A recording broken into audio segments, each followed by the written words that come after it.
अंदर का जहर चूम लिया, धुल के आ गए। कितने शरीफ लोग थे, सब खुल के आ गए।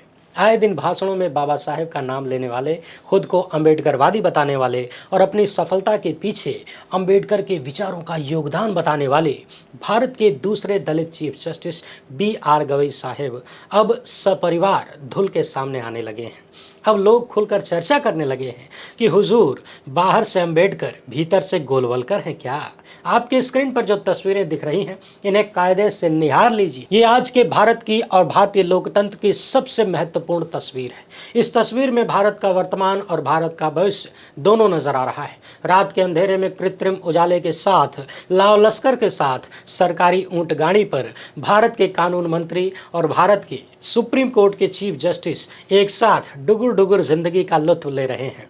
ये वीडियो कई टीवी चैनलों का है, इसलिए हम आपको दिखा नहीं सकते, मगर स्क्रीनशॉट के माध्यम से आप अंदाजा तो लगा ही सकते हैं कि ये गाड़ी किसकी है, कैसे चल रही है, इसमें फ्यूल किसका खर्च हो रहा है और गाड़ी को इशारा कौन दे रहा है। इन तस्वीरों में आप देख सकते हैं कानून मंत्री अर्जुन राम मेघवाल संभवतः गाड़ी को इशारा दे रहे हैं, गाड़ी चल रही है और पीछे चीफ जस्टिस अपने शरीर को संभालते हुए गाड़ी पर बैठे हुए हैं। समझने वाली बात यह है कि हुजूर आप अपना शरीर तो संभाल लेंगे, मगर लोकतंत्र को कौन संभालेगा। इनके पहले वाले चीफ जस्टिस चंद्रचूड़ ने तो घर में बुलाकर प्रधानमंत्री के साथ घंटी बजाया था, उसकी तस्वीरें वायरल हुई थी। और अब हुजूर सत्ताधारी दल के मंत्री की गाड़ी पर सवार है और गाड़ी मंत्री के इशारे पर चलती हुई दिख रही है। इसमें बहुत सारे संकेत हैं, आप जितना अंदाजा लगा सकते हैं लगा लीजिए।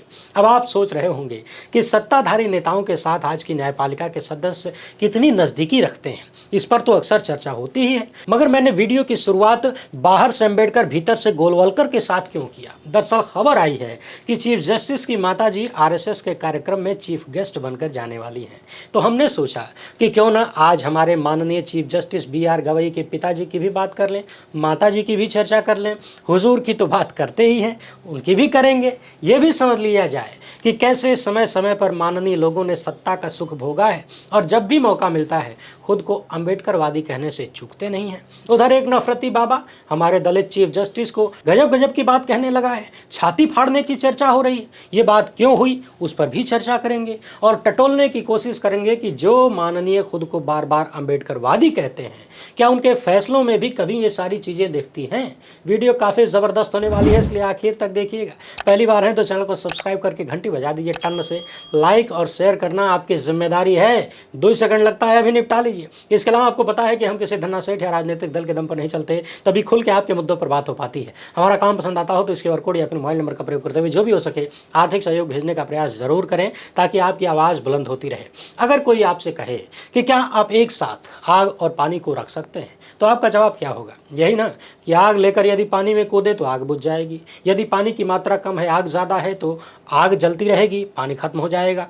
यानी दोनों का मिलन हो नहीं सकता, दोनों एक साथ रह नहीं सकते। तो समझने वाली बात यह है कि जो अंबेडकर खुद RSS की बहुत सारी विचारधाराओं के खिलाफ थे, जिस RSS के लोगों ने अंबेडकर का जमकर विरोध किया, जिस अंबेडकर ने RSS की विचारधारा यानी उनकी सबसे चहेती पुस्तक मनुस्मृति को जलाया, जो अंबेडकर इस बात से नाराज थे कि किस तरह मुस्लिम लीग और RSS की विचारधारा एकदम एक है, दोनों एक तरह की बात करते हैं। तो ये कैसे संभव है कि कोई व्यक्ति, कोई परिवार अपने आप को बार बार अंबेडकरवादी बताए मगर RSS के प्रति अटूट प्रेम भी दिखाए। Chief justice B.R. गवई पर आने से पहले थोड़ा सा उनके पिताजी को याद कर लेते हैं। आप इंटरनेट पर जब भी रामकृष्ण सूर्यभान गवई यानी वर्तमान चीफ जस्टिस के पिताजी के बारे में जानकारी लेना चाहेंगे तो सीधे सीधे मिलता है कि वे एक अंबेडकरवादी नेता थे, महाराष्ट्र की राजनीति में महत्वपूर्ण रहे, 2 राज्यों के राज्यपाल रहे। अब आपके मन में आ रहा होगा कि राज्यपाल किसकी सत्ता में थे, तो जान लीजिए कांग्रेस की सरकार में। बिहार से लेकर केरल तक की राज्यपाल के रूप में कार्य किया, सिक्किम के राज्यपाल के रूप में अतिरिक्त प्रभार भी संभाला। इसके अलावा महाराष्ट्र विधान परिषद के कई पदों पर भी रहे, लोकसभा से लेकर राज्यसभा तक का सफर तय किया। यानी कहा जा सकता है कि कांग्रेस की सत्ता के दौरान इस परिवार ने भले ही अपनी काबिलियत रही हो मगर सत्ता का सुख हर स्तर पर भोगा है। पद ग्रहण करने से पहले जब इन्होंने खुद को बार बार अंबेडकरवादी कहा और जैसा कि उनके पिता के बारे में चर्चा भी थी, तो लोगों के मन में बड़ी उम्मीद जागी कि चलिए 11 साल बाद कोई व्यक्ति आ रहा है जो खुलकर अपने आप को अम्बेडकरवादी कहता है। हो सकता है अब संविधान सम्मत फैसले आएंगे और सत्ता के सामने सीना तान कर कोई अम्बेडकरवादी खड़ा होगा। मगर हुजूर ने आने के कुछ सप्ताह बाद ही अपने आप को दूसरा चंद्रचूड़ और तीसरा गोगोई दिखा दिया। कभी भाजपा नेताओं के साथ यहाँ वहाँ आते जाते तस्वीरें वायरल हो जाती हैं, कभी राजस्थान में भाजपाई मंत्री के साथ गाड़ी पर घूम रहे हैं, और अब देखिए खबर आई है कि गवई साहब की माताजी 5 अक्टूबर को महाराष्ट्र के अमरावती में आरएसएस का जो कार्यक्रम होगा उसमें चीफ गेस्ट होंगे। ध्यान रहे कि ऐसे ही कार्यक्रम में पूर्व राष्ट्रपति रामनाथ कोविंद भी विजयादशमी में शामिल होंगे। 2 अक्टूबर को वो नागपुर में होंगे, उन्हें भी मुख्य अतिथि बनाया गया है। सवाल यह है कि जो विचारधारा मनुस्मृति का समर्थन करती है वही विचारधारा एक पूर्व दलित राष्ट्रपति को अपने कार्यक्रम में चीफ गेस्ट बना रही है। खुद को अम्बेडकरवादी कहने वाले और सुप्रीम कोर्ट के चीफ जस्टिस की माताजी को चीफ गेस्ट बना रही है। ये कौन सा दोहरापन है? हालांकि उस विचारधारा का पूरा रिकॉर्ड ही, पूरा इतिहास ही दोहरेपन का है। कहना कुछ और है, करना कुछ और है। हम उनसे कोई सवाल नहीं कर रहे हैं, करना चाहते भी नहीं। सवाल तो उन लोगों से है जो हर कार्यक्रम में खुद को अम्बेडकरवादी कहते हैं। वैसे आपको याद दिला दें, जज लोहिया की कथित हत्या के बाद जब देश के एक बड़े राजनेता पर आरोप लग रहे थे, तब संभवतः सबसे पहले जस्टिस B.R. गवई ने ही बाकायदा अखबार में लेख लिखकर जज लोहिया की मौत को सामान्य बताया था और कहीं न कहीं इस ओर इशारा किया था कि जांच वगैरह की कोई ज़रूरत नहीं है। यानी सर्वप्रथम क्लीन चिट देने का काम हुजूर की कलम से हुआ था।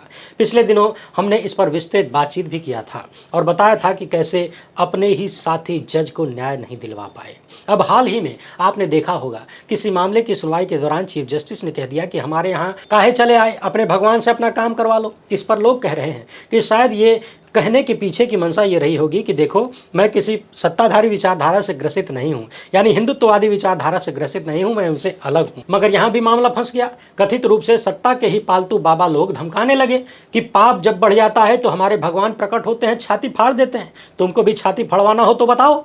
यहीं पर सारी बात क्लियर हो जाती है, नफरत खुलकर सामने आ जाती है। इस देश में पिछले कुछ सालों को ही देख लें तो लगातार एक जाति विशेष के चीफ जस्टिस बने हैं। उन लोगों के कार्यकाल में ऐसी तमाम घटनाएं हुई जो देश के और लोकतंत्र के लिए ठीक नहीं है। चंद्रचूड़ साहब को ही याद करिए, उन्होंने कह दिया कि राम मंदिर का फैसला ईश्वर के मार्गदर्शन में लिया गया। क्या ये हिंदुओं के ईश्वर का अपमान नहीं है? क्या ईश्वर बैठा हुआ है खलियर इनको बताने के लिए कि कौन से मुकदमे में क्या फैसला देना है, किस धारा को पढ़ना है, किस नियम को ध्यान में रखना है, या फिर नियमों को ताक पर रख देना है? लेकिन तब किसी फर्जी बाबा की जबान नहीं खुली, किसी ने छाती फाड़ने की धमकी नहीं दी। हर तरफ चर्चा है कि जब देश में एक दलित चीफ जस्टिस है तो कोई भी नफरती चिंटू मुंह उठाकर छाती फाड़ने की धमकी देने लगता है। असल में इन फर्जी बाबाओं की वही विचारधारा है जिन्होंने डॉक्टर अंबेडकर का विरोध किया था, उनके पुतले जलाए थे। मगर फिर से हम घूम कर आते हैं अपने चीफ जस्टिस पर। वैसे आपको लग रहा होगा कि मैं किस तरफ की बात कर रहा हूं, इस तरफ की या उस तरफ की? तो ध्यान रहे, मैं इस तरफ की बात कर रहा हूं, सीधी बात, स्ट्रेट। जहां पर यदि दलित होने की वजह से किसी को टारगेट किया जा रहा है तो ये गलत है, कोई भी कर रहा हो वो गलत है। और यदि कोई खुद को अंबेडकरवादी कह के गोलवलकर के सिद्धांतों पर चलने का रास्ता दिखा रहा हो या फिर उसके कार्यों में दिख रहा है तो फिर ये भी कहीं न कहीं गलत है। अपने चीफ जस्टिस की बात करते हैं। हुजूर बार बार अंबेडकर का नाम लेते हैं, मगर उनके फैसलों में अंबेडकर की झलक क्यों नहीं दिखती है? हाल ही में वक्फ का मामला इन्हीं के बेंच में था, लंबी चौड़ी सुनवाई हुई, फैसला सुरक्षित रख लिया गया। कई हफ्ते बाद अंतरिम फैसला आया और अंतरिम फैसले में भी पूरा का पूरा झोलझाल है।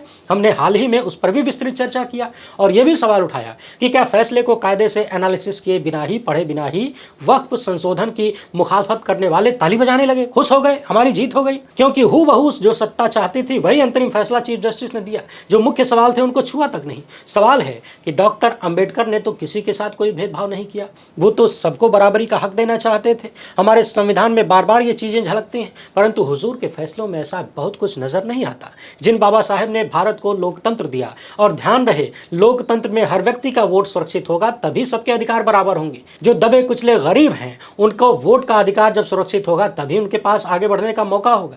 डॉक्टर अंबेडकर ने दलित के एक वोट, मुसलमान के एक वोट और हिंदू सवर्ण के एक वोट, सबकी कीमत एक ही रखा, कोई भेदभाव नहीं किया। और आज देखिए, जब चौतरफा वोट चोरी के आरोप लग रहे हैं, यानी डॉक्टर अंबेडकर के दिए हुए लोकतंत्र, उनके लिखे संविधान पर सीधा हमला है, तब हमारे चीफ जस्टिस गायब हैं। चुनाव संबंधी कितने ही मामले सुप्रीम सुप्रीम कोर्ट में, पता लगाइए किसी में कोई निर्णायक फैसला आ रहा है क्या? आएगा भी नहीं। हुजूर की जो तस्वीरें आ रही हैं वो बता रही हैं कि नहीं आएगा। बिहार चुनाव से ठीक पहले SIR हो रहा है, इतने सारे आरोप लग रहे हैं। कर्नाटक से लेकर उत्तर प्रदेश, बिहार, हर जगह वोट चोरी से लेकर वोट डकैती तक की खबरें सामने आ रही हैं। सुप्रीम कोर्ट में सन्नाटा है। वहीं दूसरी तरफ देखिए, अंबानी सेठ के बेटे का मामला आता है तो 20 दिन के भीतर SIT बनती है, रिपोर्ट आती है। सुप्रीम कोर्ट SIT की रिपोर्ट को स्वीकारते हुए ये तक कह देता है कि भविष्य में इस तरह की कोई जांच नहीं होगी, यानी परमानेंट सील दे दिया, सुरक्षा दे दिया।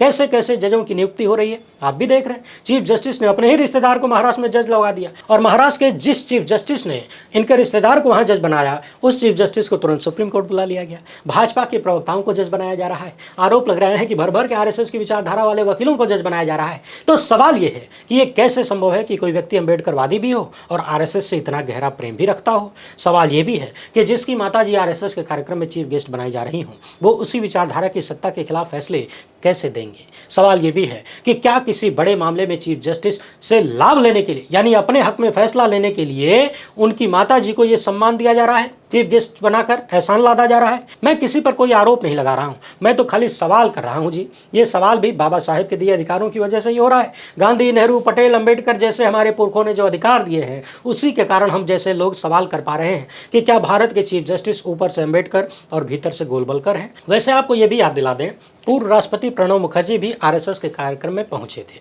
यानी उम्र भर कांग्रेस की सत्ता का आनंद लिया, सेक्युलर बनकर सत्ता की मलाई खाई और फिर अचानक RSS के दरवाजे पर मत्था टेकने पहुंच गए। कुछ वैसी ही कहानी गवई साहब की भी नजर आ रही है।